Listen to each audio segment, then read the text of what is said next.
नमस्कार, live cities की night bulletin दिन भर बिहार में आपका स्वागत है। मैं हूं आपके साथ प्रीति झा। खबरों की शुरुआत करेंगे, लेकिन उससे पहले एक नजर डालते हैं आज की सुर्खियों पर। राजद ने एमएलसी उम्मीदवारों का ऐलान किया। 2024 के चुनाव में विपक्ष का खाता तक नहीं खुलेगा, सम्राट की बड़ी भविष्यवाणी। लालू के करीबी एमएलसी के घर इनकम टैक्स की रेड। एनडीए में सीट शेयरिंग पर बोले सुधाकर सिंह, नीतीश जहां रहते वहां खरमंडल मचाते हैं। उपेंद्र कुशवाहा से संजय जायसवाल ने की मुलाकात। लालू को अमर्यादित भाषा का इस्तेमाल नहीं करना चाहिए, मंत्री बोले। छुट्टी के दिन भी ऑफिस पहुंचे के पाठक, खुद कर रहे शिक्षकों के डॉक्यूमेंट्स चेक। भागलपुर में प्रखंड प्रमुख के बेटे को गोलियों से भुना। कैमूर में देसी पिस्टल बनाने की फैक्ट्री का भंडाफोड़। हर हर महादेव से गूंजा बिहार का शिवालय। और अब खबरें विस्तार से।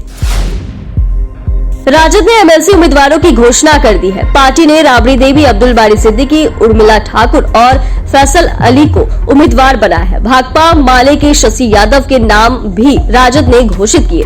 बता दें कि इस बार राजद ने 2 महिला उम्मीदवार उतारे हैं। बता दें कि एमएलसी चुनाव को लेकर सरगर्मी तेज हो गई है।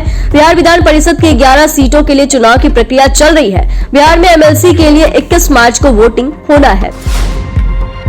डिप्टी सीएम सम्राट चौधरी ने कहा कि राज्य में डबल इंजन की सरकार से लोग खुश हैं। हर क्षेत्र में विकास का काम हो रहा है।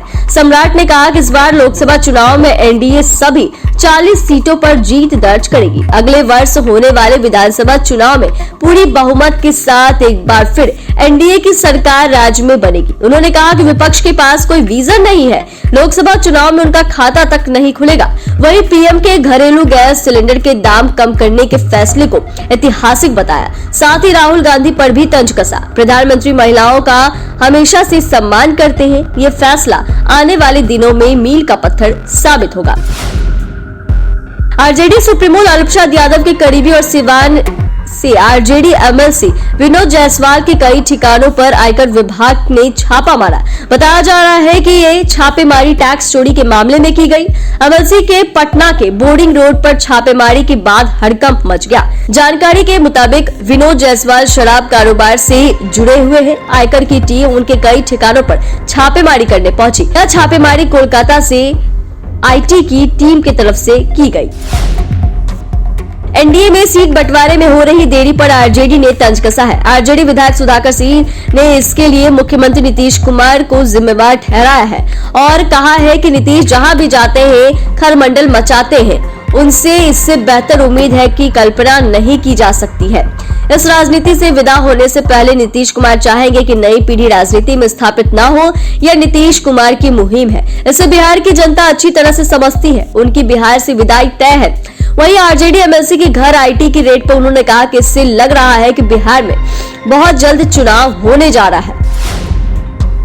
एनडीए में सीट बंटवारे की चर्चा के बीच भाजपा के पूर्व प्रदेश अध्यक्ष संजय जायसवाल राष्ट्रीय लोक मोर्चा के राष्ट्रीय अध्यक्ष उपेंद्र कुशवाहा के आवास पहुंचे और उनसे मुलाकात की। करीब 20 मिनट तक दोनों नेताओं के बीच बातचीत हुई। मुलाकात के बाद संजय जायसवाल ने कहा कि आज शिवरात्रि की शुभकामनाएं देने आए हैं, साथ ही मिलते रहते हैं। उनसे उपेंद्र कुशवाहा की नाराजगी को लेकर सवाल किया गया तो बीजेपी सांसद ने कहा कि समय पर आपको सब पता चल जाएगा। वहीं कुशवाहा ने कहा कि एनडीए में सब कुछ ठीक ठाक है, समय पर सभी को सब जानकारी दी जाएगी।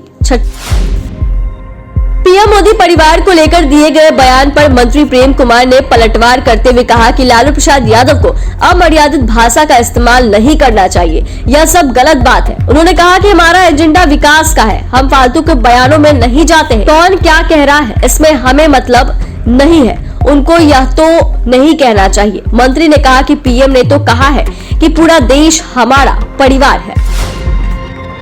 शिक्षा विभाग में बड़ी गड़बड़ी का खुलासा हो सकता है। महाशिवरात्रि के मौके पर शिक्षा विभाग के कार्यालय में 30 ऐसे शिक्षकों को बुलाया गया जिनके पात्रता परीक्षा रोल नंबर पर और 1 से अधिक शिक्षक कार्यरत है। शिक्षा विभाग के अपर मुख्य सचिव के पाठक खुद सभी नियोजित शिक्षकों का डॉक्यूमेंट्स वेरीफाई कर रहे हैं। सक्षमता परीक्षा में 1205 ऐसे शिक्षक हैं जो बीटेड, सीटेड, एस्टेड के रोल नंबर के हिसाब से डुप्लीकेट के रूप में चिन्हित किए गए। ऐसे 1205 शिक्षकों में सबसे अधिक नवादा जिले में 79 शिक्षक है, जबकि शिवहर और शेखपुरा में सबसे कम 5 शिक्षक है। भागलपुर में प्रखंड प्रमुख के बेटे को गोलियों से भून दिया। इस ताबड़तोड़ फायरिंग में उनकी मौत हो गई। इस घटना के बाद इलाके में भारी पुलिस बल की तैनाती कर दी गई है। लोगों ने बताया कि वे लोग एक जमीन का काम कर रहे थे। इसी दौरान 3 बदमाश मास्क लगाए मौके पर पहुंचे। इसके बाद ताबड़तोड़ फायरिंग कर दी। इधर घटना को लेकर नौगछिया एसपी ने कहा कि मामले की तफ्तीश के लिए टीम गठित कर दी गई है। वहीं गोपालपुर विधायक गोपाल मंडल ने कहा कि जब तक ऐसे एसपी नौगछिया में रहेंगे लगातार हत्याएं होती रहेगी। कैमूर में पुलिस ने देसी पिस्टल बनाने की फैक्ट्री का भंडाफोड़ करते हुए इस काम में शामिल 5 लोगों को गिरफ्तार किया। ये मिनी गन फैक्ट्री सुनहल थाना इलाके के अमाढ़ी गांव में चल रही थी और इसके लिए पटना से स्पेशलिस्ट कारीगर बुलाए गए थे। पुलिस ने मौके से हथियार बनाने के कई सामान के साथ एक देसी पिस्टल और 27 खोखे बरामद किए। एसपी के मुताबिक पुलिस को इस बात की खबर मिली थी कि देसी पिस्टल बनाने का काम चल रहा है। इसके बाद छापेमारी की गई।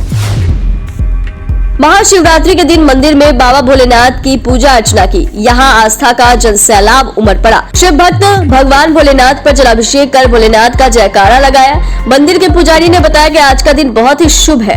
वहीं बिहार के कई जिलों में धूमधाम से शिव बारात निकाली गई। शिव बारात के आगे आगे भूत बेताल की झुंड, इसके पीछे हाथी घोड़े और ऊंट के साथ बैंड बाजी और झांकियां निकाली गई। इस भव्य झांकी को देखने के लिए भीड़ इकट्ठा हो गई।